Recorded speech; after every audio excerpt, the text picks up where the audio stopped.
Hello. It is me. I am Amber Greenlee, and this happens to be my show, which is Philo. And it was created by Hamill Griffin Cassidy. I have to remind myself and the audience that at any chance I get, because Hamill is brilliant and always has been. And without him, there is no Philo. But I took it over, and here it is, and we're doing it. Hi, Kay. Kay's in the comments. Kay was there when Hamill did it. She knows what's going on. We have Dirk Tiede today. Dirk Tiede is a comic artist and animator, self-taught animator, I have to say. And I don't think self-taught comic artist. I think you actually went to school and stuff for art. Like, Actually, the exact opposite. I learned animation in college, but I self-taught myself comics in high school, which got me oh, into college. And oh. then I did like video and animation in college, and then came back to comics after college because I didn't want to move to California. So Similar. I was wrong. I was completely wrong. My better half, Robin Fisher, is running a little late. She will be here momentarily. Aside from that, what we will do is we will do a quick recap of what we did previously. And Dirk, can you share your screen for me? Oh yeah. Oops, I backed out and forgot to reshare. Yeah. Oh, Yeah. So here we're we gonna do go. Share the screen. we're gonna do a quick recap, and I'll show the screen in just a second. Hi, base guy. So where we start this part of the story is the Disney ships chase Philo's gang into an actual asteroid field, and then the crew are shooting the asteroids in their way, and the space sirens who live there are trying to protect their garden planets on the asteroids. And oh no, space sirens live there, so they're blowing them up. And then the sirens use their banshee radio waves, anglerfish powers. And so what they do is they like hypnotize people. So Philo, Armand, the dog, little shroom they're trying to flop to try and get out. And one of them hits the booster button, and they blast out to ludicrous speed. But the Disney guys, they need clearance from their legal team to engage ludicrous speed, so they can't chase him.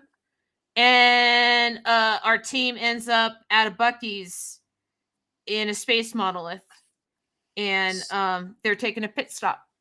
And that's where we left off in the story of story 3. I And sense a Stargate coming, just you somehow. you think there should be a Stargate? Well, it I is a monolith, and that's what monoliths have in them. you do Stargates That's exist? from 2001, the Space Odyssey, when Yeah, when Commander Bowman goes with his little space pod to yeah. touch the monolith. It opens a Stargate, and he gets catapulted across the galaxy to someplace else. Well, actually, I Banshee. guess the space monoliths are sort of galactic Swiss Army knives. They can do lots of things, but they include having a Stargate in them.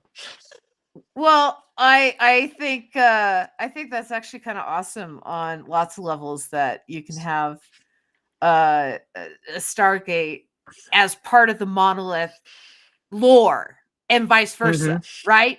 Because Yeah, like you touch the Stargate, it like brings you knowledge, like the monolith brings you knowledge, but now the monolith can also bring you yeah. It can also teleport you across the uh, galaxy. Banshee Radio Waves would be a kick-ass band name, says Low Bass Guy, and then popcorn. And then there's my better half.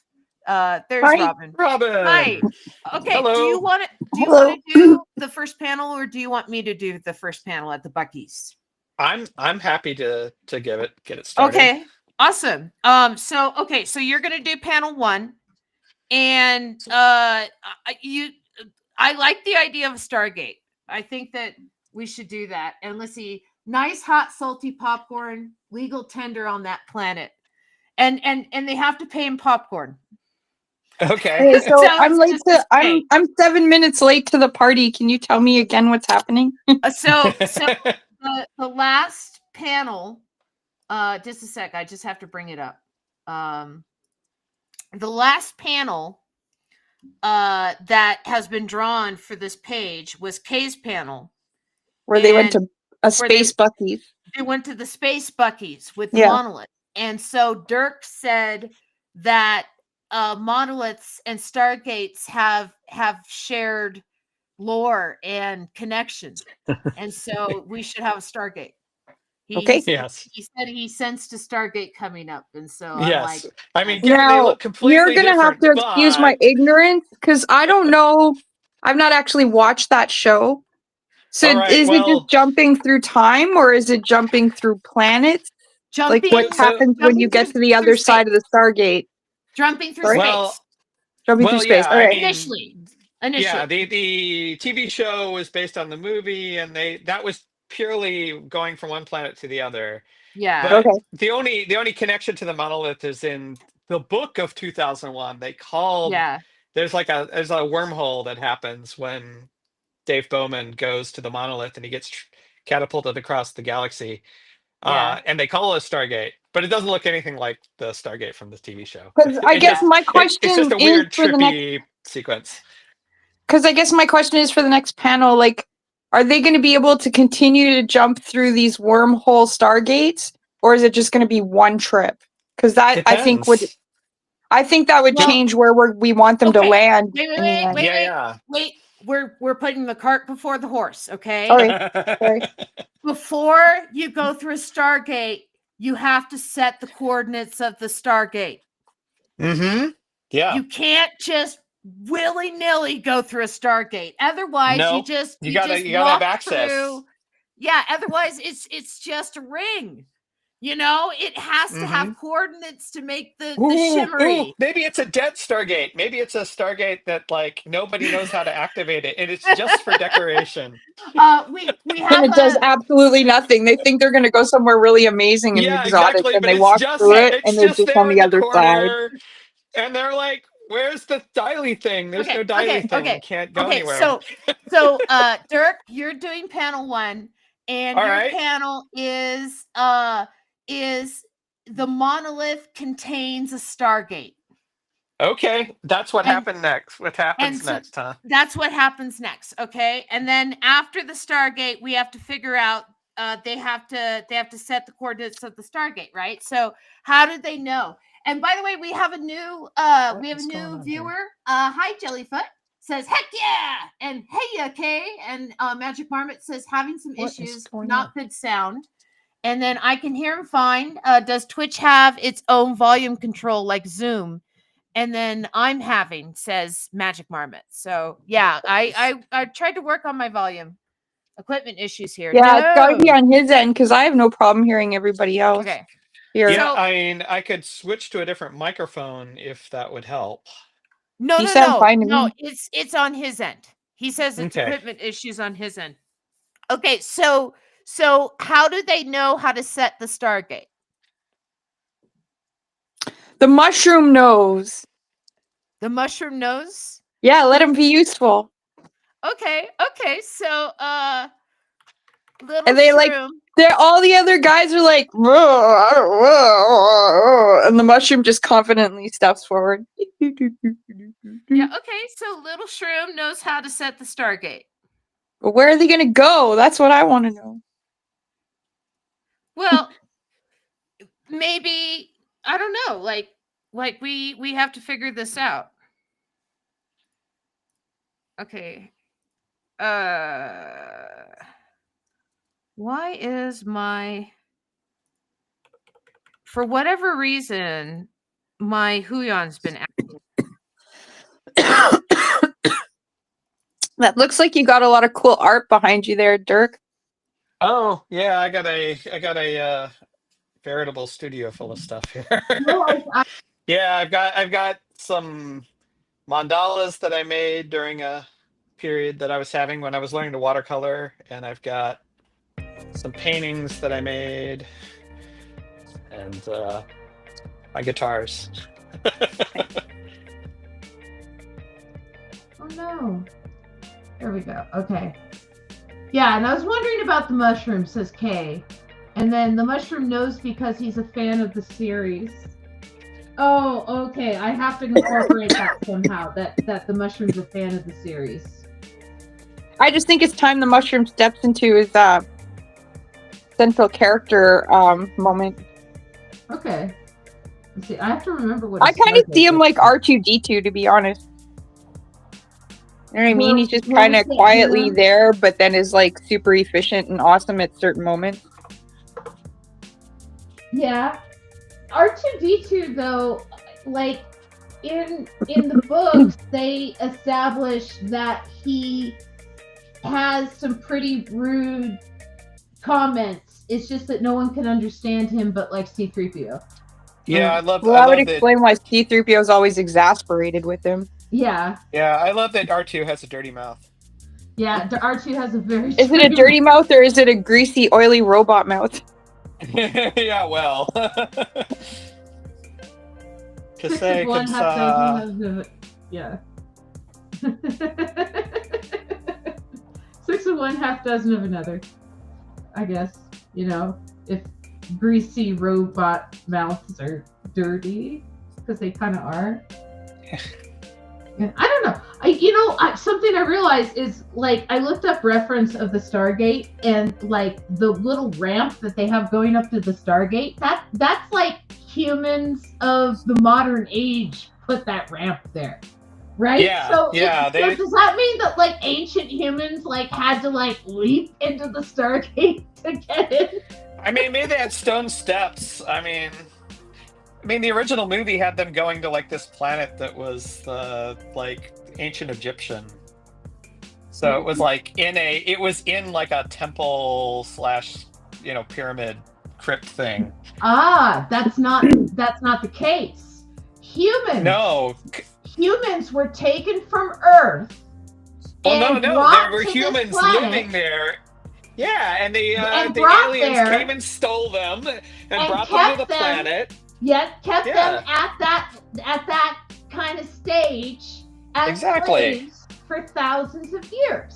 Exactly. And worked them raw, you know.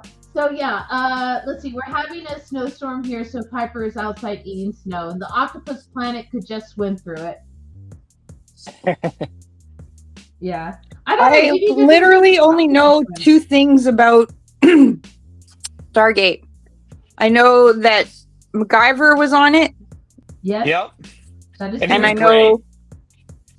I know I'm actually not sure either Gurm used to write for it or J. Michael Straczynski used to write for it because I confused Stargate with Babylon 5. J. Michael Straczynski was Bab 5. Yeah. All right, so then Gurm used to write for Stargate. George R.R. Martin. Gurm. Nice. Yeah. That was a fun show. My wife and I we sort of binge watched all of it. It back about 10 years ago or so. It's a lot of fun. It seemed like it was like Star Trek silly, but like fun. Yeah, it was definitely sillier than Star Trek, and it was a good time. Wasn't it also filmed in Vancouver? Speaking of MacGyver. Yeah. Yes. Also filmed in Vancouver. Yeah. Yep. It, like the X-Files. Yeah, that was a pretty big deal for me. I remember when I lived in Sault Ste. Marie, I was a teenager. I had graduated from high school, but just before, like a month before I graduated, we found out we were moving to Vancouver because, like, my father was in the military. And so I, like, obsessively watched X-Files because I knew it was filmed there, and I was like, this is where I'm going. Yeah. That's also... So of course, you can see the counter where you can order everything through the Stargate. Yes. It's just on the other side of the star. It's just like a centerpiece. It's just sitting there. People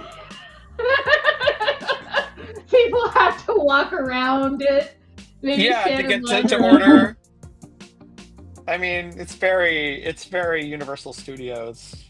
You know, I gotta be honest with you. The amount of times I would find the weirdest random shit in the middle of some mall when I was living in China, like I wouldn't be surprised to find a Stargate like that in the Oh, food maybe I court. should draw our crew like standing in the foreground here.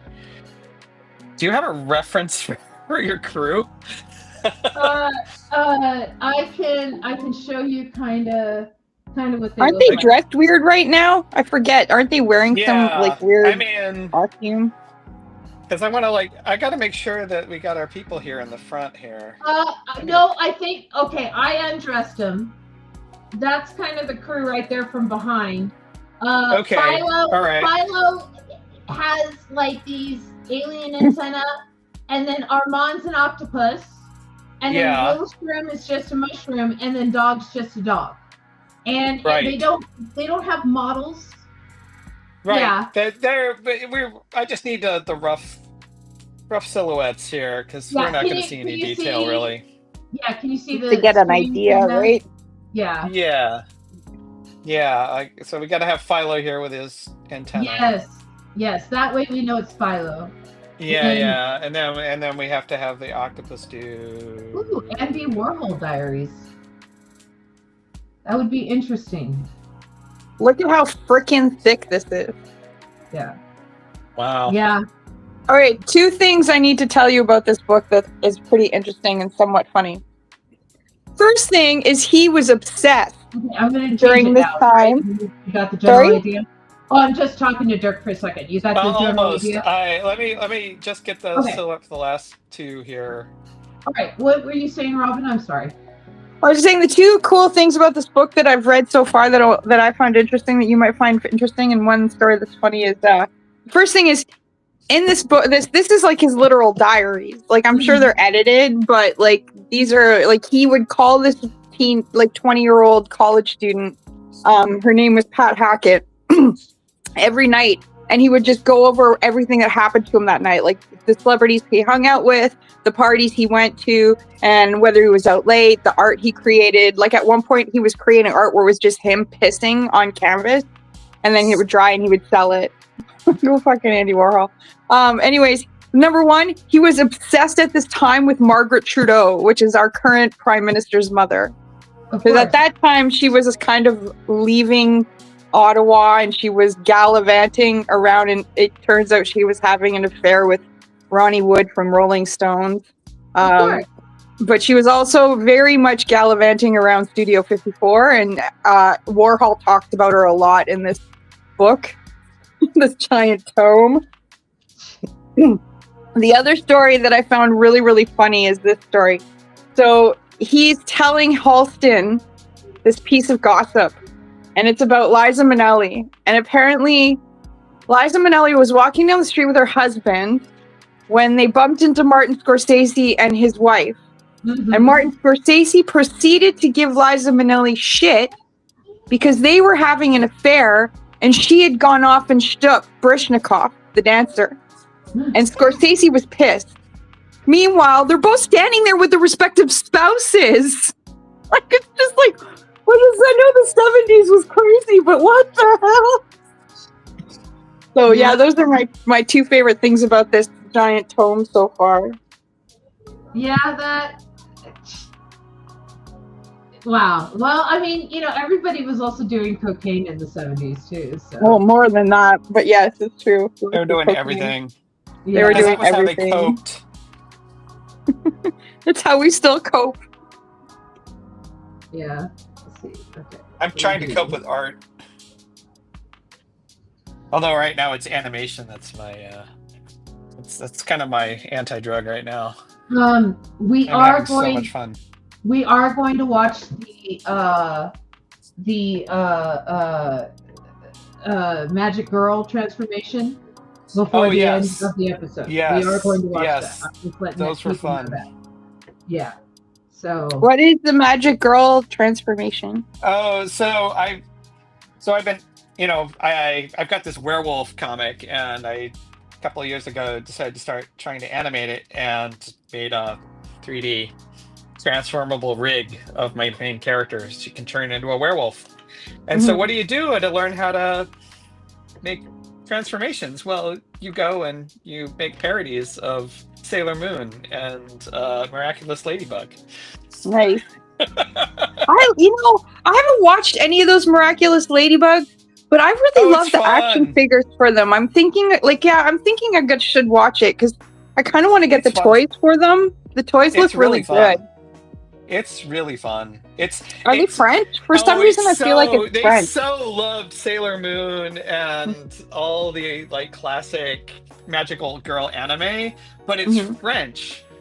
And so it is French. That's what I thought. It has its own sensibility, but then I just watched the English dub.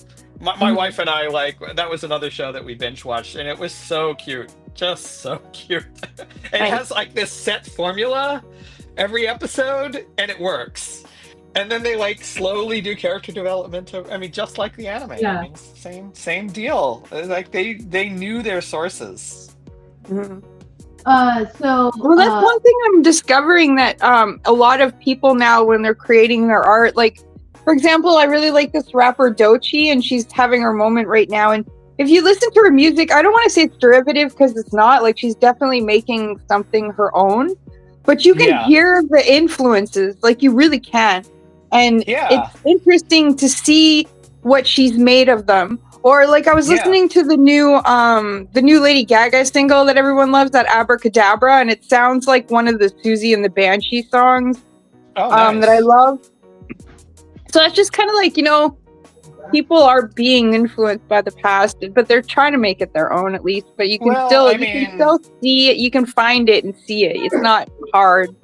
It's not hidden anymore. We live in a moment where everything is sort of a reference to everything else in some ways. And so the way I look at it is just wear your influences on your sleeve. Mm-hmm. Be honest about it, And as long as you have a lot of them, it's still going to be yours in the end. And call it an homage. If it's a blatant thing, then it's an homage or a parody. But on the other hand, I obviously love the X-Files, and so a lot of Paradigm Shift has a lot of X-Files feel. It's not a direct copy by any stretch, but speaking of X-Files, we have a lot of comments to catch up on. I wanted to say that. There was an X-Files episode that supposedly took place in St. Paul, Minnesota, and the establishing shot was mountains. By the way, we had a raid by Harry 108 Photography, which I appreciate. Thank you very much, guys. And Kay Bird said pH acidity affecting the huge copper sheets Andy used. His male buddies were doing the peeing. And Magic Marmot says, I was around for the 80s. I have stories. And friends pissing on copper sheets seems like life goal. And then Kay says, yes, vegetarians and meat eaters would create different pissy effects. Yeah, because Kay said earlier on she got to see some of that art, I guess at one of the museums. Yeah. It was pretty exciting. I had a pretty big comic book experience recently. Yeah. On the weekend that I'd love to share with you guys. What was that? Go for it. So there's a Canadian comic book artist called Chester Brown. I don't know if you know him, but he's been in the alternative comic book scene since the early 80s. And his last book that he did is called Paying for It. And it's about how his girlfriend breaks up. Well, she wants to see other people. And then, of course, they eventually break up. And he starts exploring the whole idea of seeing prostitutes because then he doesn't feel as possessive over them as he did in relationships. And so it's just about him exploring that. And the interesting thing about this story is he's a little bit like alternative Canadian royalty because he was with this woman, Suk-Yun Lee, for years and years and years. I want to say, I don't remember how long it was, maybe 20 years, maybe 15 years. I don't know. But it's a super long time they were together. And she was kind of like a Canadian icon because we have our own Canadian version of MTV. It's called Much Music. Yeah. And in the 90s, she was a Much Music VJ for I don't know how long, 10 years it seems like. It was a really long time. And it was for most of my teen years, to be honest. So that's definitely 5 years right there. Yeah. And so her face is emblazoned in my brain. I know her voice so well. And she's the one they decided to direct. She made a movie of Paying for It. She directed a movie. She's not in it, but so I got to go see it on last Friday, and it was actually really, really good and very interesting because there's a few things that are different. And there's so many things about it that made me laugh. Like there was his studio apartment, like he lived in this house with Sukyin, and he had his little studio in the basement of the house. And it reminded me so much of my friend Colin Upton's apartment where he lived in Vancouver, his basement apartment. And like Colin and Chester are really good friends. So I couldn't help but laugh. The people that were in the audience were fascinating. It was me and another single woman. And then there was a couple behind me, and there was a group of 3 guys a few rows back. And then there was a group of like 2 couples with friends off to the right. And that was it. Like it was fascinating who had decided to come and see the movie. And then there were things like, you know, they would show clips from Much Music, and it would be like this Canadian band I hadn't thought of in years from Halifax, like Thrush Hermit, and I'd just start laughing. When the actor Chester Brown decides to go to his first brothel, the guy leaving the brothel is the actual Chester Brown, and I couldn't stop laughing. Wow. Like there was so many things. Like it was such a Canadian thing too. Like there was a girl cartoonist that was hanging out with them, because it's also like Chester Brown is really good friends with this other alternative Canadian cartoonist Seth. And he's also really, really, really, really good friends with this American autobiographical cartoonist, Joe Matt, who unfortunately passed away like a couple of years ago. The movie is dedicated to Joe because Chester's like, he wouldn't be doing autobiographical comics if it wasn't for Joe. But anyways, like it shows scenes of them talking together in cafes and stuff, because it's also about like, Chester's a libertarian, and he believes that prostitution should be decriminalized. And actually, at the end of the movie, you find out that the woman that he sees for, I guess, up until now, it's been 20 years they've been together, and they are not together. Like they live separate lives, and he pays her, and he even admits that if he stopped paying her, she'd probably stop sleeping with him. But they have this arrangement, and it makes them both happy, and it's been going on for 20 years, which is insane. Well, not like insane, but like that's really impressive when you consider relationships that end in 3 or 4 or 7 years. You know what I mean? Yeah. So yeah, I was really good. Oh yeah, so I laughed at those scenes too, because Seth is black in the movie, which he's not in real life. Joe Matt, the guy who played Joe Matt, did an excellent job. I don't know how Joe would feel about it, but I thought he did a great job. And there was a female cartoonist, and it was driving me insane, because like, my forte was female cartoonists, and I was deep in the Canadian comic book scene in that era, like of the 90s. And I was like, there was no female cartoonist back then except for Fiona Smythe that was part of their crew, that was even close to being or hanging around them or even part of their scene during that time period. And I was just like asking, finally after a day, after 24 hours of just going, who the hell was that? I asked a friend, and they were like, oh, she's a composite of Nina, I can't say her last name, but Dagojevic. I'm totally mangling it. And Jillian Tamaki. But those two weren't part of that Toronto comic scene until like the early 2000s. Like the timeline doesn't really gel, but I can understand why Sukyin would want like a female representative to be like, to give Chester her opinion of like seeing prostitutes and stuff. It was really good. Honestly, the only bad thing I have to say, the movie is excellent. I have nothing bad to say about the movie. I quite enjoyed the movie. But the only bad thing I have to say about the comic is Chester was a little naive when it came to the idea of human trafficking. And I mean, that's not a bad thing. It's just, he definitely learned. It's not like he was ignorant, but he was kind of naive, I would say, in the beginning about it. But other than that, like, I mean, one of the things I also love about it is the fact is he got a bunch of Canadian grants to do a comic book about his prostitution choices, which I think is excellent. So, anyways, I'll shut up now. So Magic Marmot says, one of my friends is a Warhol. She went to the U of M and they spelled her name wrong as Warhol. So that became her gamer tag. And then Magic Marmot says, back in college, my friends and I came up with a fake band called Decadent Cows on Wheels. And we had a tour for the album release, Lost Civilizations of Moo. made T-shirts with a list of tour dates on the back, all of which were canceled with red X's through them. How you got more time on your panel, right? So I'll jump What? to panel.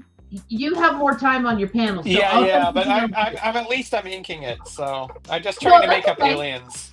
That's okay. Yeah, there's no pressure, dude. No pressure. We don't rush. That's okay. We can leapfrog over each other. So I'll just jump to Well, panel. I figured I'd start with the big background panel, and then I'll simplify as I go along. 'Cause that's how I do it in real comics anyway. So There's only one rule in this show, and it's you have to number the pages, please. Yeah. Yes, That's Amber's number one rule. Number the pages. Panel 1, it's right up. Oh, you can't see it's off screen, but it's panel. I've already put my name, the date, panel. All right. Little Shroom getting the Stargate going. Yeah, so that's him getting the Stargate going. And it looks like I need to add some wires. All right, so where does he program them to go? I don't know. All right, well, we're asking the audience, guys. There's at least 5 of you out there that I know of that have talked. Come on, guys. Where do you think they end up in this crazy a zillion universes? The actual family name is Warhola. That's true. She's right. I actually really don't like Andy Warhol's art, except for I really love his fashion illustration. And I have actually a T-shirt from Uniqlo of a bunch of his shoe illustrations that he's done. Because he had a really kind of Edward Gorey-ish line when he used to draw fashion illustration.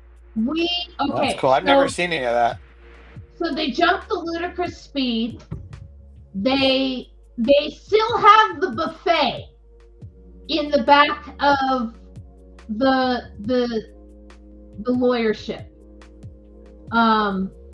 Right, they're ditching their stolen ride. That's what they're doing. You think they're ditching their stolen ride? You think they're just gonna jump? They're just jumping to the next thing through a Stargate. I mean, they got lawyers on their tail. I mean, Disney lawyers are like the worst in the universe, I hear. So, well, that's probably why they have to go into the Stargate, because they're not going to be able to follow them, because they'll be able to erase the coordinates after they get so property. Use non-Disney property here, so they can get the hell away. If they go to a non-Disney land, does that mean they go to Warner Brothers land? Like, did they go to Toontown? Or that would be cool as heck. I don't know. Or it could be Paramount. And then it would be Star Trek all over the place. Yeah, but then I'd have to look up all the new Trek stuff and stick to the classics. Yeah. Magic Marmot thinks they should still carry the buffet. I feel like they should do it on one of those, like a hobo where he had the stick and the little kerchief full of they can drink a bindle. I think it's called a bindle. Okay. Yes. So you think the buffet will shrink it and expand at will. Oh. It's a bingo of holding. Okay. Yes, that's right. A bag of holding. That's exactly what it is. They bindle the buffet and step through the Stargate. All right. That's some really great alliteration there. I love it. Thank you. I try. They bindled the buffet. I like that. I think we can get rid of the word "so" though. You think just? Yeah, just they bindle the buffet and they and step through the Stargate. Yes. They bindle the buffet. Okay. And step through the Stargate. Oh, you have a new person saying hello. Lucidriel Morningstar. Hello, Lucidriel Morningstar.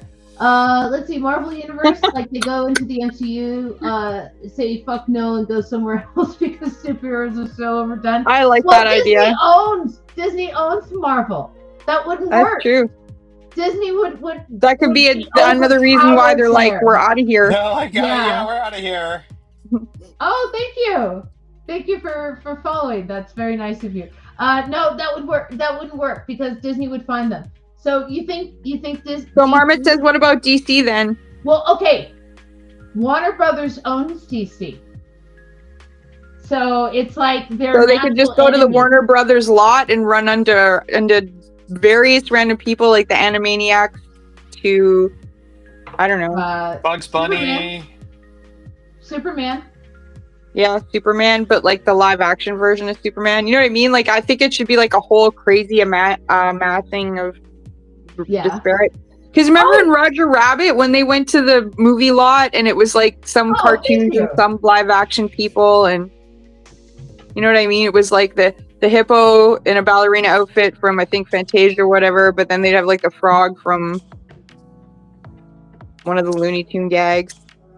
Oh, let's see. Also, it's been a while since I came in this live. That is because our class in college was suspended. Our class in college was suspended. Oh, I think your class in college was suspended. Not like the class you and I had together. I don't think. It was a unique and foreign reason. That sounds interesting. Yes, a unique and foreign reason. Let's see. Okay, they bindled the buffet and stepped through the Stargate. So, okay. What are they going to see on the other side of the Stargate? I'm dying with curiosity. Well, if they're going to step through the Stargate, right? And here's the thing, okay? I have to put Dirk up because his is almost done and it's like an awesome panel compared to what. Look, he's even using the perspective tools.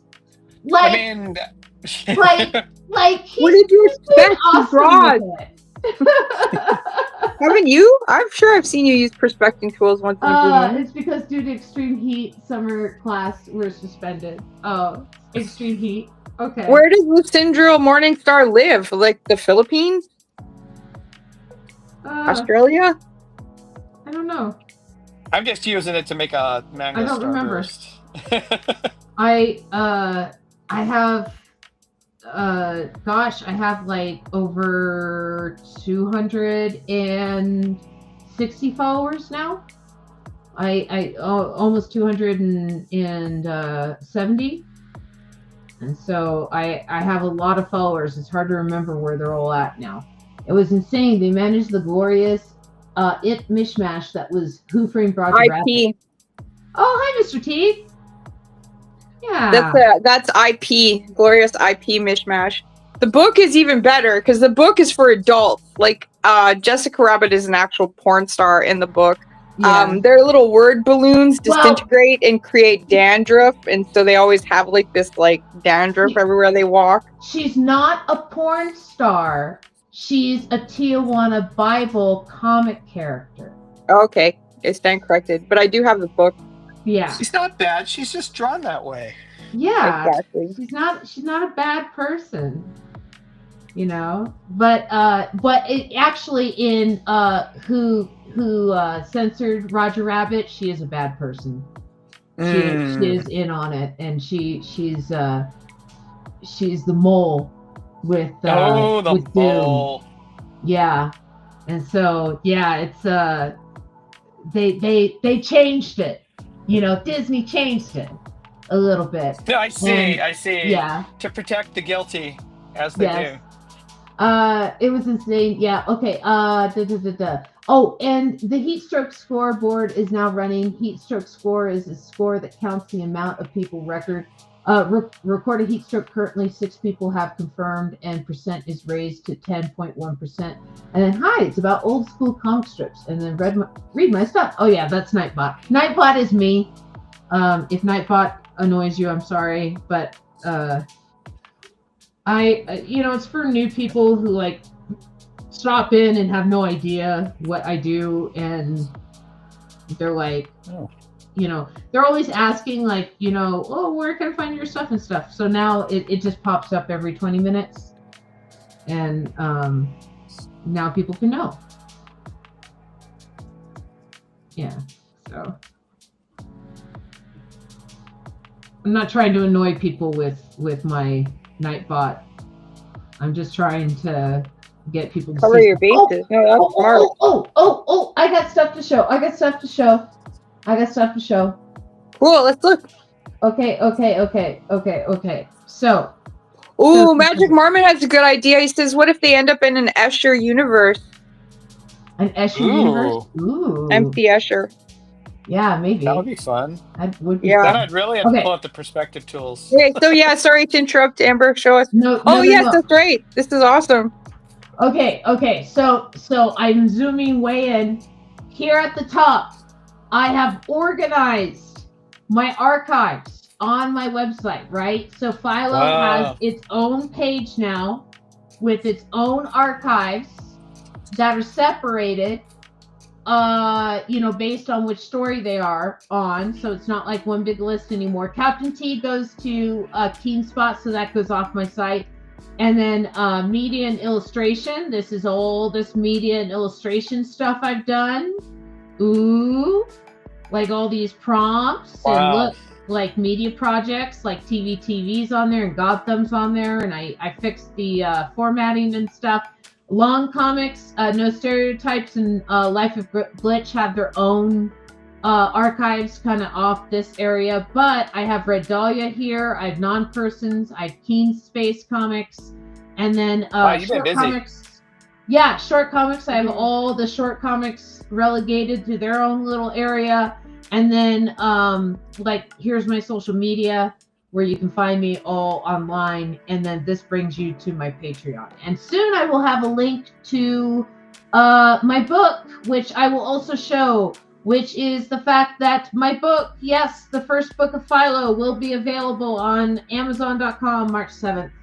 And I don't have a link yet because it's not available yet. But when it's available, I will have a link. But the book has been approved. It's ready to go.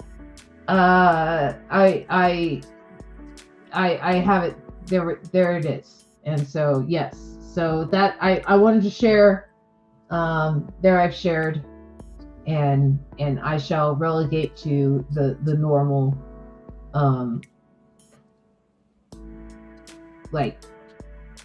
Drawing. Right. Yeah. C'est complete. Yeah. It's complete.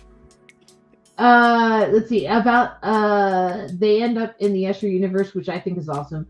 I'm just happy because today I have class at 1 a.m. to 7:30 p.m.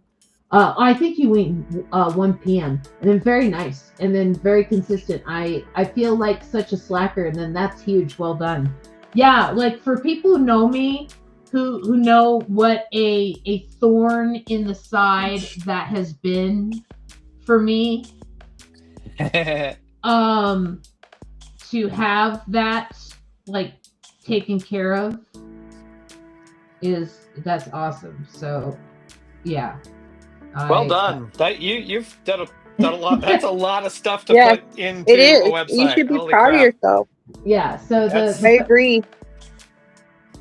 Yeah. So the fact that it's organized, the fact that like before I had just a big long list that was it's separated into sections, but you had to kind of scroll down the list, and now it's like the illustrations are with the illustrations, the comics are with the comics. Oh, you want short comics? They're over here. And it just makes everything so much more accessible. Then and it's in the best interest for you, because then the people who are searching for that stuff, they won't get frustrated. Yeah, and again, Philo has its own section now, so yay. So we can send people there so that they have an idea of what we're talking about. Yay. Yeah. At least I don't know, maybe I should make an intro video that explains it. And that's what people do that are professional, right? They make intro videos to things. I don't know. I don't think we're lacking because we don't have one. I think it just means we're not talking down to our audience. Oh, he says, I wish it was 1 p.m., but nope, 19-hour class. Oof. That's crazy. That's got to be some South Asian school. Mm. I don't think I could do that. Yeah. All right. I'm ready for my next panel. Yay! Okay, so they're going through the Stargate, so you get to draw what's on the other side of the Stargate. Oh, And have we decided what that is? It's Escherland. Oh, right. It's Escherland. It's a suggestion. So that's what we're. That's what you're doing. Is you're drawing Escherland. Is this panel 3? This is Or is going this to panel be 4? This is panel 4. This is panel 4 because right. I leapfrogged over you. Yeah, because I took too long on my background. No, that's okay. As is my want. No, it's okay. It's it's low key. Like it's all about like chill drawing and right. Like that's why you number the panels so that we put them in order. Right. It's okay. All right. It's So okay this is not drawn in order. Yeah. What shall we say here? So on the other side is MC Escherland, or just what is on the other side? We'll start going wavy and weird. Let's see. It's so low key that the key's on the floor, says Magic Mama. Okay, so I guess your caption would be something like, let's see. Oh, Lucidriel Morningstar says, within this Escherland, the place is filled with labyrinth mazes of different doors, and each door leads to a different universe, different time, and different dimension.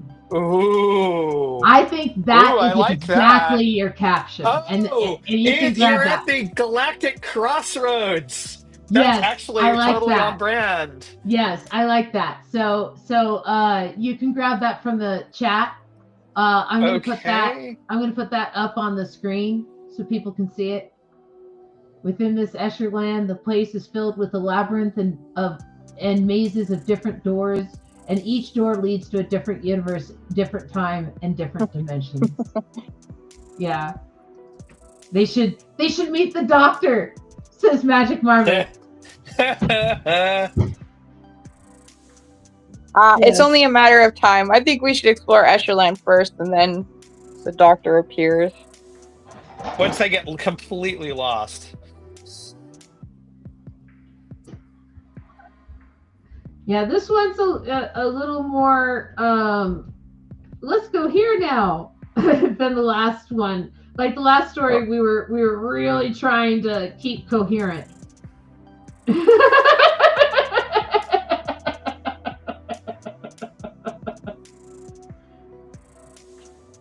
But that's okay. We can have wacky stories. It's Philo. I mean, I think by definition, it's a wacky story. Yeah, it's okay. He's wacky. Yeah, I think the buffet is starting to like leak through the tablecloth. Handkerchief? Yeah, but if it's a bag of holding, wouldn't it be a magical non-leakage sort of thing? But it's not a bag of holding. It's the tablecloth that the buffet was on. They grabbed the tablecloth, and it's been on the tablecloth the whole time. Yeah, I love it.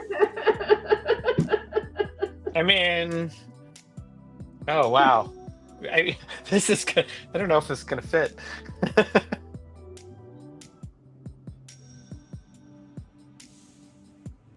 Just do what you can. Yeah, I know. You got stuck with another kind of like establishing panel. Yeah, well, I'm just gonna have to live up to my reputation.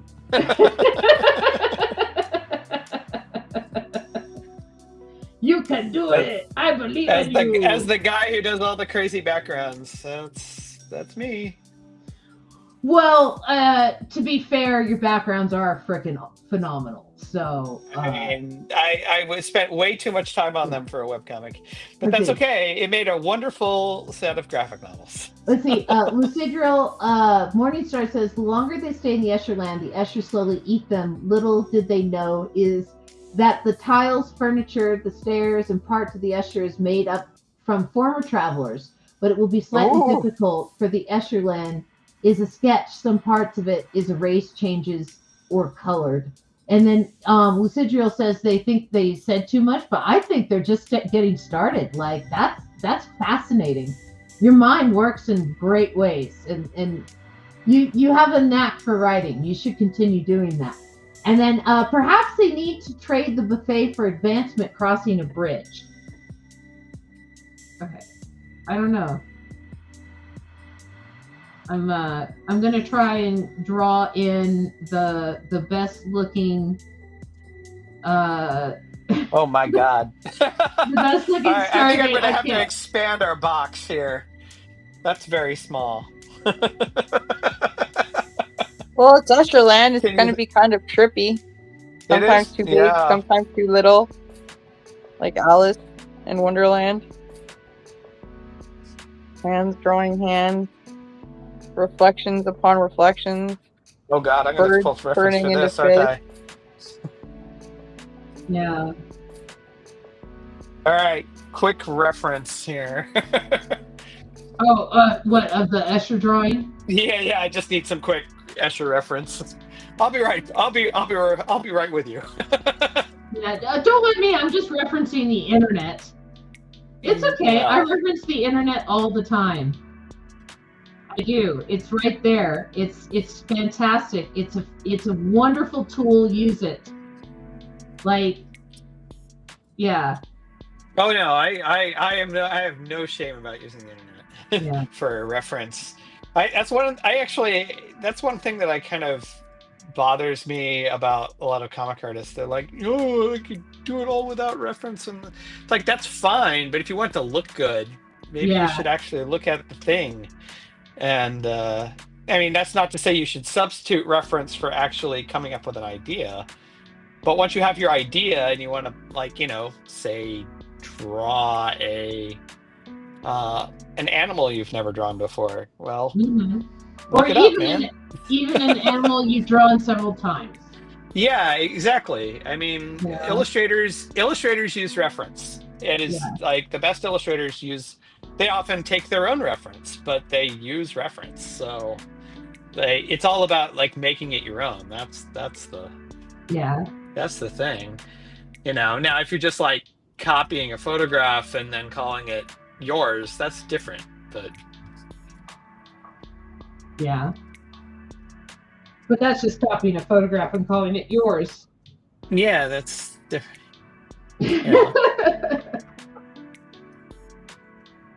Yes, Magic Marmot is correct. Let's see. The buffet is a token where they're carrying from one storyline into a new one. It needs to have a purpose. If it's going to start leaking, it needs time limited. Using it to solve a problem for the residents of one of the universes seems like an excellent way to go. And then Robin needs coffee. Coffee puts me to sleep. All right, here we go. We're gonna MC Escher the hell out of this. Okay, well, We're trying to draw out like a swoosh.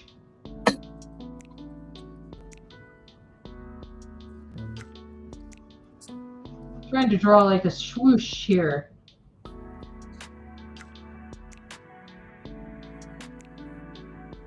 Hopefully this looks like a swoosh.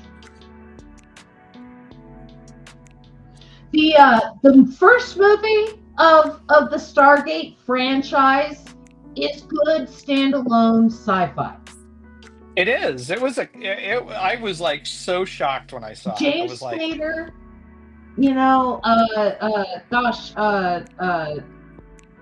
I'm trying to think. Kurt Russell, just a fantastic cast. Oh, and you know who else is in that movie? It's French Stewart. He plays one of the Marines. That's interesting. Yeah, he plays one of the Marines. And same thing with Vin Diesel. He plays one of the Marines. oh my God, that's right. I wonder if that was one of his first roles. Yes, it was.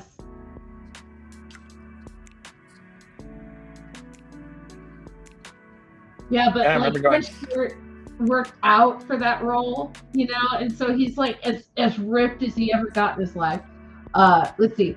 Escher the hell out of this is an excellent turn of phrase, says Magic Marmot. And caffeine is a source of quick energy, but my body not only gives me a lot of energy, but also increases the energy I use so I can easily get tired. What caffeine does is it actually tricks your body into ignoring the signals that your body is sending your brain that tells your brain you're tired. So your body is sending signals all the time, like my feet hurt, like I'm tired, my back hurts, I want to lay down, right? But caffeine turns off those signals in your brain. And so the more caffeine you drink, it makes you quote unquote feel awake, because it's like putting tape over the check engine light of the car. The light's still on, you just can't see it. So yeah, caffeine's an interesting chemical on the brain. So it just occurred to me that what if all the doorways are all more stargates? Oh, if they're just all stargates? It's in every direction, or I can just do doors. It doesn't matter. No, little round shapes become little round shapes. I think stargates.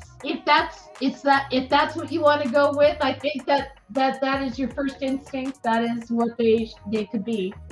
Yeah, but I just have to make sure that they're all over the place. And then you're like, oh no, then I have to draw them. Well, then only the front one is going to have any detail at all. Let's see, I don't know, guys. I think when I was being creative, there was a massive budget cut, and I didn't get that. Yeah, it's not an ADHD thing though. If you have like caffeine, you get sleepy. Like it does the opposite to what it does to everybody else. I've got friends who that is the case. That caffeine will put them to sleep. Yeah, I will not have caffeine after 5 o'clock, or I will not sleep. So. Yeah, I take ADHD medication that would normally keep people awake, and it does not keep me awake. It puts me to sleep. And wow. So, yeah. Let's see. Mine ran out about 3 this afternoon. I had to leave early to get home to take a nap. I don't know. I don't get easily distracted.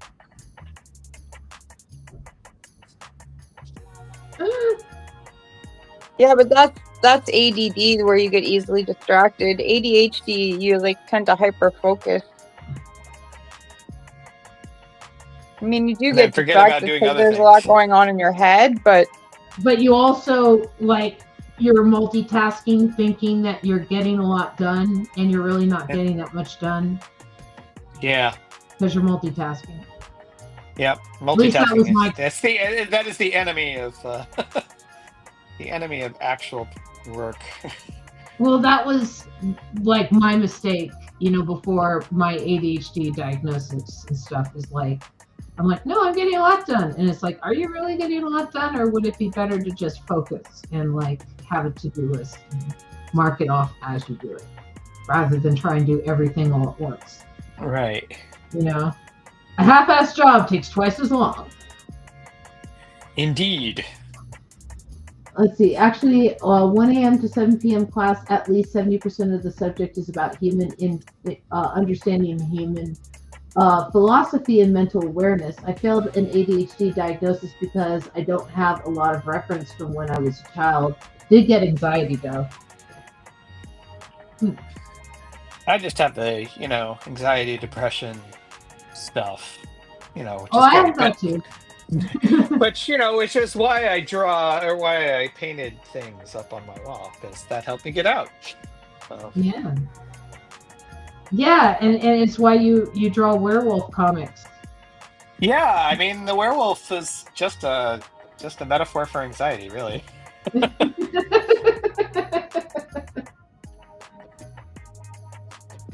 Let's see.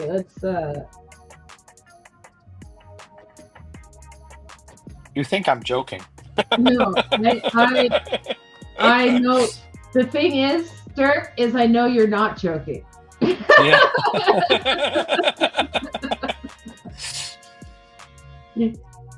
You know, you think like I don't take you seriously, but you're like, no, that makes perfect sense. No, werewolf. Oh yeah, total metaphor. Yeah, makes perfect sense. Okay. You know, Okay. being that my main character can't seem to control it and it throws around, it's basically like a panic attack. Yeah. Yeah.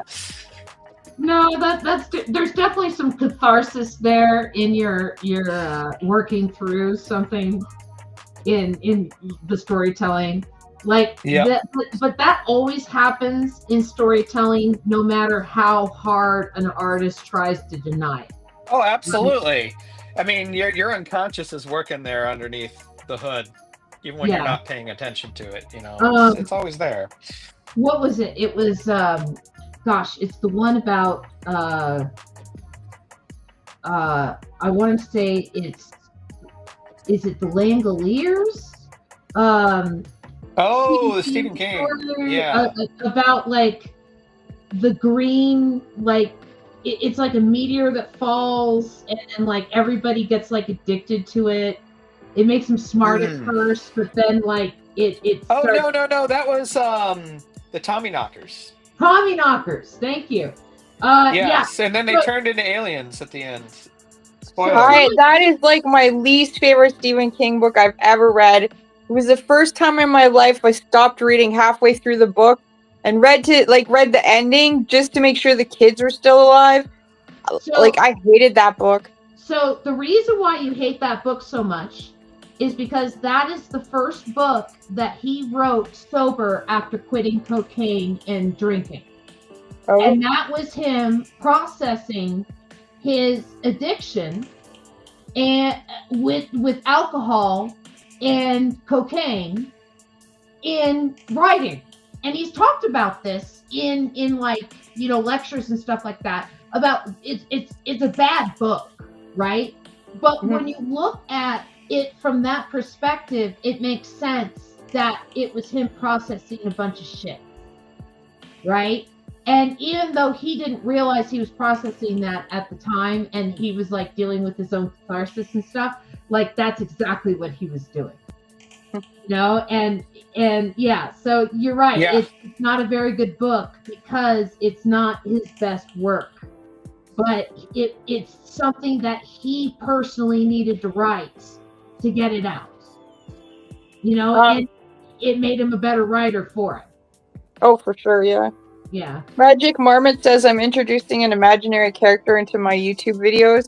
And I was gonna say I read these kids books about called Charlie and Lola. They're British. And the little girl Lola has an imaginary friend called Soren Lawrenson. And the way they put it in the book is so cool. It's like, you know, the book is like matte, right? And the pages. But then there will be like the outline of a boy in gloss. So you just, at certain light, you see her imaginary friend, Soren Lawrenson. It's really cool. Anyway. Oh, that's special printing. That's fifth color with like just a clear gloss paint. Mm-hmm. That's nice. That's sweet.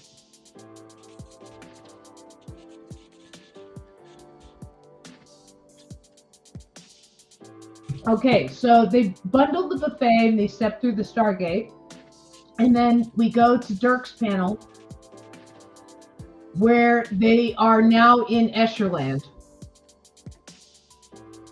So what happens in panel 5? Oh, you got another poem from Lucy Jarrell.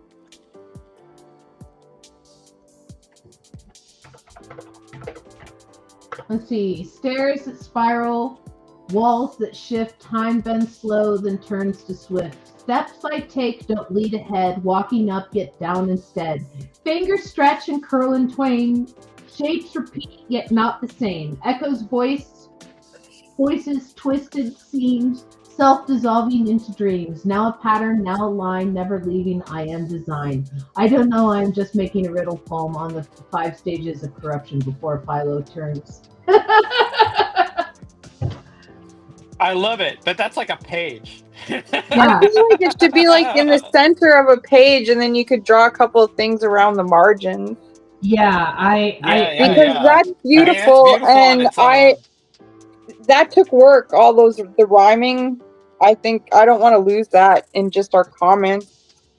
Yeah. Yeah.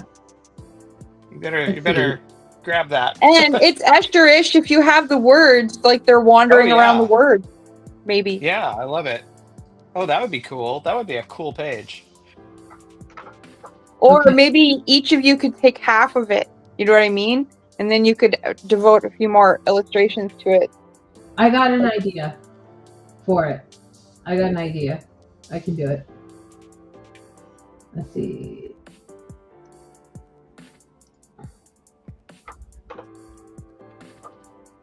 Okay.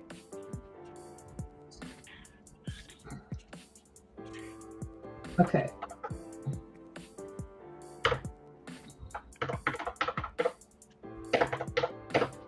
Let's see.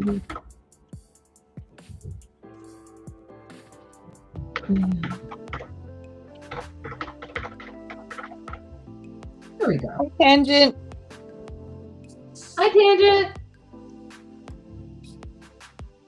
Hello? Yeah. Okay, so we'll do this. We'll make it size 10.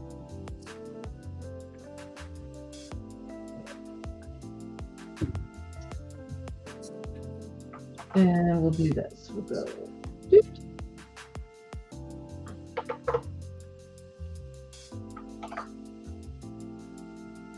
I swear I know what I'm doing.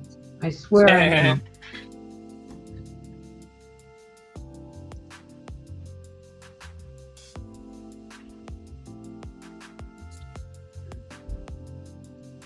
Okay.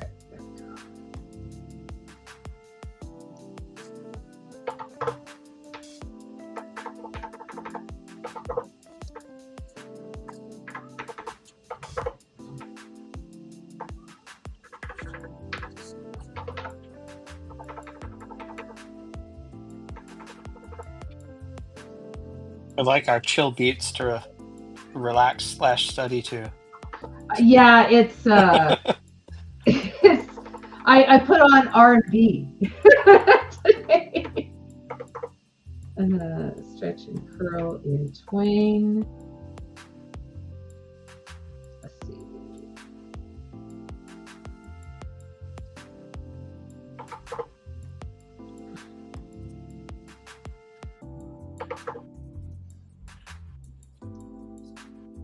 I did an animation project about a year and some change ago, and towards the end I was like doing lots of rendering and getting everything put together and composited for the final shots, and I was just like listening to the like chill beats the whole thing.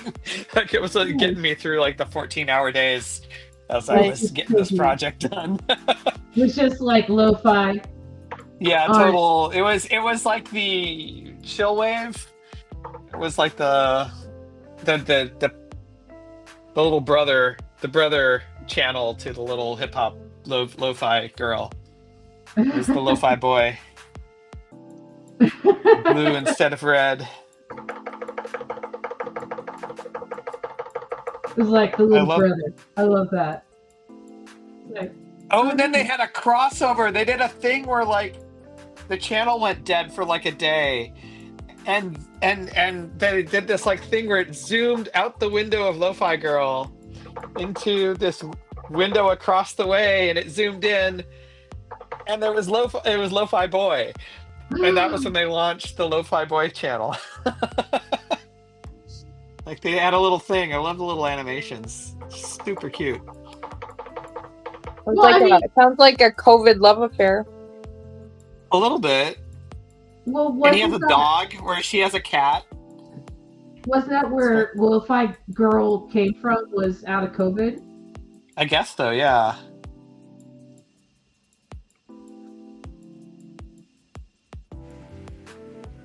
Tangent has a huge story to tell you. Oh, it does have a huge story to tell me. Magic Marmot says, Kevin is my name for the leader of the monsters in my head. I've given them a place to play. They get to audition and perform, and they give me stories to write. Kevin is more of a stage manager at the or a monster wrangler. I haven't been creating enough, and it's starting to bleed into my life in potentially bad ways. So Kevin is going to become real. Tangent says, so Amber, I was a hero to a small dog on Sunday. I saw the poor dog barking in the middle of the street, no collar, shivering. It was very cold out.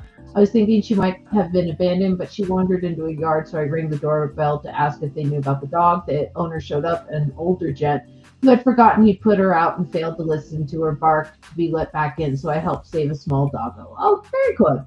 And I'll give you guys permission to use the poem. Oh, thank you. Thank you. Yes, I should have asked for permission before I just started posting.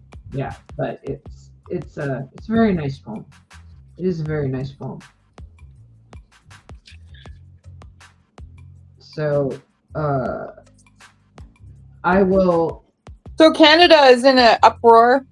Can we talk about Canadian politics, not American politics? Although they seem to be bleeding into each other, but yeah, sure. Is it related to American politics? No, I'll shut up. Is it because of how stupid our stupid leader is being stupid? It's interesting just reading like how people were, because there's like a GM plant here in the city I live in. Yeah. And they're just talking about like realistically how quickly can they open new plants to like accommodate what they need, how quickly can the Americans do the same. And some people were saying like 10 years and other people were saying like 2 years. Yeah. So things aren't going to change very quickly. But yeah. It's interesting. It's interesting to see. Yeah, it's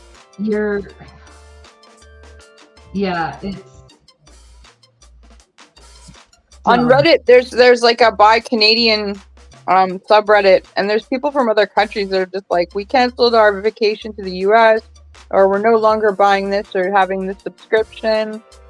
Like there's a lot of people in other countries that are in solidarity with us. A lot of people in your country that's in solidarity with us. At work, a guy. I'm solidarity with you. You know, I'm in solidarity with you. Like, you don't have to, convince me. Like, yeah, that's the problem. I don't know how to convince the people who need convincing. they're dude's a Russian asset. Dude's a Russian asset. That's what's going on. There was an American in one of the groups, and she was like, realistically, am I going to lose my power? We get our power from Ontario. Oh, man. Yeah. Yeah. I know that, like, our premier, he just got reelected, and he's a conservative, but he's pissed at Trump, even though he probably secretly loves him. So he's doing stuff like, no more American companies can bid on contracts up here, at least in Ontario, I guess. I don't know how much power he thinks he has, though, like how much things he can do. We've already taken like American liquor off the shelves. Yeah. But see, the thing is my friends and I were all talking about it, and like, Trudeau just had a press conference, and he basically admitted that it's like a lot of it has to do with Trump wanting our resources. Yeah. But I've seen 3 times now, I've seen him talk about being upset about the fact that there are no American banks allowed in Canada. I think that's the true bee in the bonnet. No. This is my honest belief.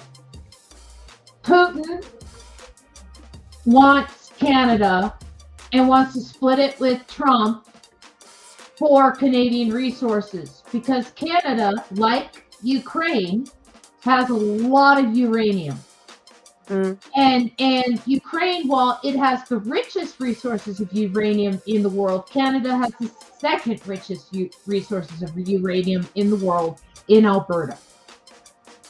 And I think Putin wants it for nuclear weapons so he can be in charge of the world for power and money. Greed. Magic Marmot says there are American banks operating in Canada, and I'm not sure which banks you're talking about. Yeah. I want to get a black hoodie with Maple Leaf. He's an oligarchical asset. Canada is basically deciding to no longer buy American liquor, and it is going to be a huge impact on the major Trump state. But exports half of its bourbon in the likes of Canada. And then that's bullshit. There are American banks operating in Canada. I don't know. I don't know if there are or not. All I know is that Trump I've lived in the 3 major Canadian cities: Vancouver, Toronto, and Montreal. And not even downtown are there any American banks. Yeah, maybe Toronto Wall Street, but I've not seen any of those banks. And I wander the cities I live in. Mm-hmm. Maybe they have like they don't have that's it. See, like Trump wants the banks in there. Because that was another like we have this guy Mark Carney, and he's running for the Liberal leadership to be the next prime minister, right? And he apparently was over in England during Brexit, and he also guided us through the whole recession in 2008. He was on the Daily Show, and he made quite the impact. Anyways, he helped us not get scathed as much as you guys did during that recession. And I think part of it is because we have laws like that where American banks don't have a major foothold in our country because they don't seem to have any checks or balances. I mean, what is that big one you guys have? Not JP Morgan, Goldman Sachs. Goldman Sachs keeps getting dinged all the time for doing illegal shit, and they're always just like, oops, my bad, we'll pay the fine. But they're still allowed to exist as a bank. And it's like you're fucking people over continuously. Like, at what point does it end? Well, it doesn't now, because Trump and his cronies let things go. He sees Putin waging wars to claim land, and he wants to do the same. Thus, he insists on claiming Greenland and Canada as part of the U.S. Well, okay, look at a globe, and look at where Canada is, and look at where Greenland is, and look at the country on the other side of Canada and Greenland. It's Russia. Mm-hmm. Okay?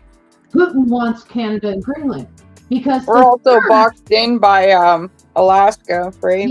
Yeah, and then the third highest uranium resource is Greenland. Like, it makes sense. But yeah, I don't want to politic. I don't want to politic. I try. Notice I'm not saying much because I don't have anything to add. I don't have anything to add. You are very smart. You are very smart, and it's just I mean, I am just as upset as you, and I have my own pet theories, but I don't need to get into it. Yeah. I'm gonna try to keep my blood pressure down. Yeah. No, Ian wants to move to Spain. Hey, that's where we get our oranges from now. We used to get them from Florida, but now we get them from Spain. Yeah. I had a lovely trip to Amsterdam last fall. Oh yeah, it's a I great. would totally go back. I would totally go back to Amsterdam. I I love the London. layout London of that city great. too. Yeah, it was great. Great. I went for a conference and then stayed afterwards, and my wife joined me. It was just fantastic. I took bike and train everywhere, and it was just so effortless. And there's always so many really. At one point, like I went over to smoke at the park where the Van Gogh Museum is, and I was just sitting there, and I stumbled upon this big silver monument, and it was like these weird kind of wavy pieces of metal, and it actually created music when the wind blew through it, and it was cool. a monument to the women that fought and lost their lives in World War II. Oh wow! Yeah, it was like Amsterdam was. It also has one of the best and oldest alternative comic book stores in Europe, called Lambiek. Nice. Yeah. I didn't get there, but that's okay. I went to a lot of museums. Yeah, they have great museums there. Street art museum. There's an amazing street art museum. It's like just giant murals inside a warehouse. It's awesome.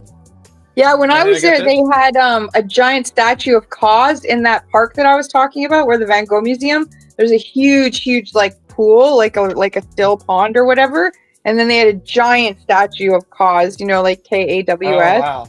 Yeah. I haven't been to Europe yet. It's on my list. It's fabulous. Yeah. I took advantage of when I was living in China because I didn't know when I would be on that side of the ocean again.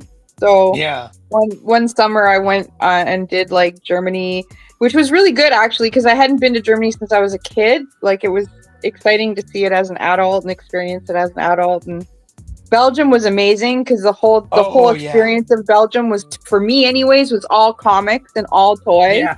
And I loved every minute of it. After Amsterdam, we went to Brussels. And Nice. so I went to the Comic Museum and we went and saw all the murals. Yes, Many the comic tour. murals. Yeah, I did that too. Oh, so cool. But also the beer. Holy crap, the beer.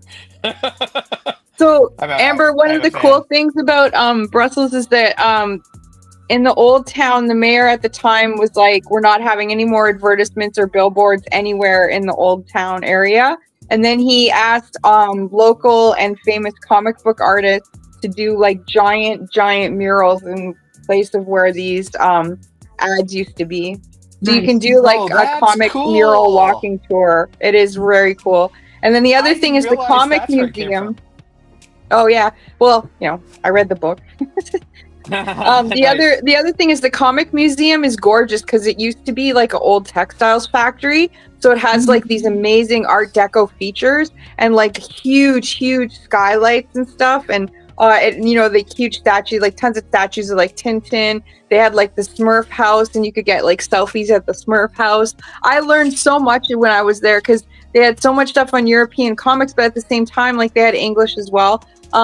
I finally learned what was Belgian and what was French because there was a fair amount of cartoonists that I quite liked that were like alternative, that were, I never realized that they weren't French. You know what I mean? Like I just assumed they were French. You know, like the Barba Papas, I thought that they were French, but they're not. They're Belgique. And the other thing too is, I don't know if you got a chance to go there. It was kind of close to the comic museum. There was a toy museum there and it was amazing. Oh, they had like some of the oldest toys I'd ever seen in my life. Like they had shadow play papers from like the 1700s.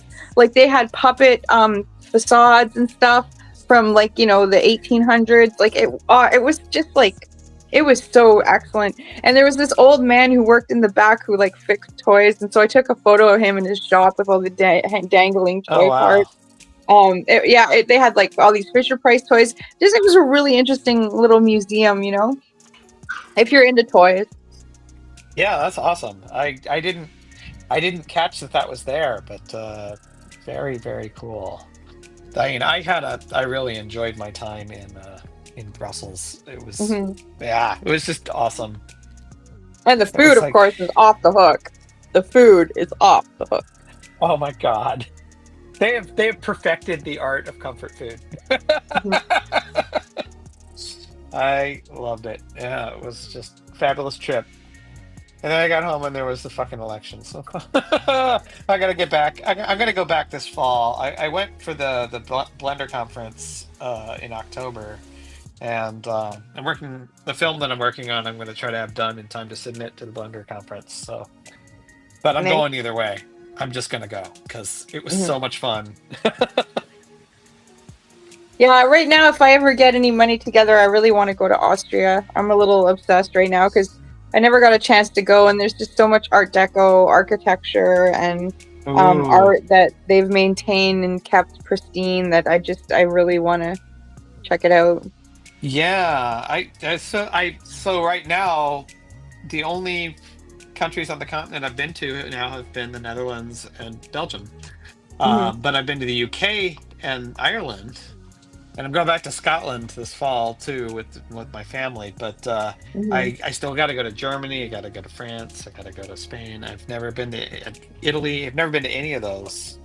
Well, I was really spoiled because when I was a kid, my father was in the military, so we got posted over there during the Cold War with NATO. Oh wow! So it was a lot cheaper when you're living there during the 80s to travel around, and my parents were very keen on educating us. So we went to every war museum you can imagine because of my dad and my brothers. Yeah. But we also went to like a lot of just like art galleries and museums and stuff. And it was awesome to be able to go to. We went to almost every country in that area. But Austria, I never got to go to, and I never got to go to Venice either. So those are two places I'd really like to check out. And there's things that I never got to see because I was a kid. Like, I never got to see any of the works of Gaudi. I think he's in Portugal or in Spain, Madrid. I'm not sure. Yeah. And I would have liked to have done that. And just I'm sure there's lots of other things because one of my favorite things is, have you heard of Atlas Obscura? Mm-hmm. Yes. So anytime I travel, I always check out that website, that book. I also have the hardcover book because it's just like there's so many interesting things in there that you would never even hear of, that you can check things out in little places. Nice. All right, I'm ready for another panel. I appreciate that, but we got 3 minutes left. Okay, well. So, I thought we were going longer, but it's okay. I did 3 panels. You did 2 panels. That's not bad. they were kind of mega panels. Yeah, you went like hard on the backgrounds. You were using the perspective tool. Well, that was just to do manga speed lines. We didn't even get to show the werewolf. No. We can still do that. We have 3 minutes. Okay. So we're gonna do that. I'm gonna put you up in the big window. So your window's in the big window, so you can. Okay. All right. So let me quick navigate. So. Okay. And do you want Sailor Moon or do you want Miraculous? I go with Miraculous because Miraculous was the first one I did. Okay. All right. Here you go. All right. We're gonna shift.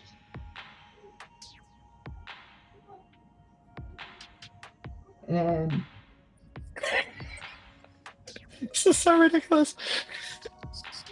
I love it. Oh my gosh, it's awesome. The little kick. I mean, it's a shot-for-shot remake of the Miraculous Transformation. Have you ever seen that movie Ginger Snap? Oh God, yeah. Yeah. Oh yeah. And and for good measure, here's Sailor Moon. Yeah. Yeah, this is the one that I saw before. I didn't see the Miraculous one before.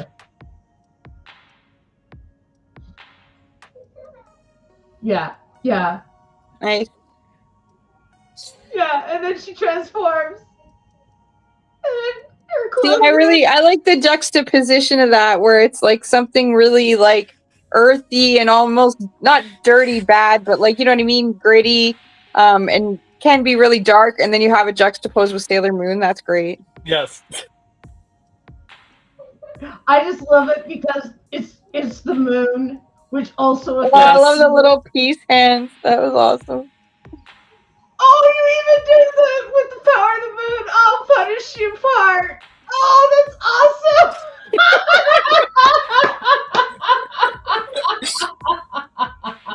Yes, those parodies were fun. Excellent. Yes. I appreciate you sharing them on Philo. Yeah, you can find that stuff on my YouTube, but yes, and so including my first movie, but yeah, and just to be fair, let me find your YouTube here. Oh right. Well, okay, I I can mean, do this. Yeah. Give me one quick second. Okay. Tiede. Dirk Tiede. There you are. yeah, right there. Yeah, right There's there. the new trailer. Then the Restless Sleep is the movie. So yeah, this is the trailer for the new one I'm working on. Yeah. We had Yeah. a rehearsal with our cast last week, Mm-hmm. and I put together like the first rough cut with just rough dialogue, and they talk. My characters talk. It's awesome. And I just finished doing a couple of animation tests from it, and Nice. oh my God, I am so excited. Yes, It's so much fun. I'm not going to show the whole trailer because I think I'm the only one who can hear it right now. Yeah. And so Yeah, but you can click on my username. Yeah, there it is. I Dirk Tiede definitely Comics need and to Animation. subscribe to you. I'm surprised I wasn't subscribed to you before. But yes. So yes, Dirk Tiede Comics and Animation. This is him on YouTube. Even though for some reason he couldn't get into it today. And yeah, well, it's a restream problem. So. Well, either way, I think that we had a really good show, and I am gonna put up your panel because I want to look at it real quick. That's pretty cool. It's awesome. Yeah, now they're in the land of Stargates, and yes, they so many Stargates. So many Stargates. I think it would be funny if one of the Stargates was David Bowie in Labyrinth. Yes. They like pop in and pop out. They're like, nope. Well, it's possible they could easily pop in and pop out, and it's the Stargates could leave anywhere. They could literally leave anywhere next week. So next week, I know who we have. I swear. Who do we have next week? Next week is Stephen Otley. Flower. And so I will have promos and stuff going up this week for Stephen Otley to advertise that and be like, hey, thank you so much for coming. And I'm sorry I wasn't able to catch up with a chat so much this week. Like, we had a lot of chatters. And yeah, we had a lot of chatters today, so that was awesome. Thank you so much, Dirk, for being part of the show and being. Oh, thanks for inviting me. And drawing 2 awesome panels of like backgrounds with like using the perspective. I'm on brand. I'm on brand. I appreciate it. And yes, and so I appreciate it. And then Miss Robin, I will see you next week as I always do. Thank you for being my better half and knowing so much about comics. And it sounds like an awesome movie that we can't wait to see until hopefully the states will let us see it. And yeah, I'm assuming they will somehow. It's pretty popular up here in Canada. Yeah, hopefully, but it's getting weird down here. But yes, we will see each other next week. And then all of you guys out there in Chatland, thank you so much for joining me. And I am going to try and do this right because I didn't do this right last week. I have the outro song. So yes, thank you so much for joining me. And we will see you next week. Thank you.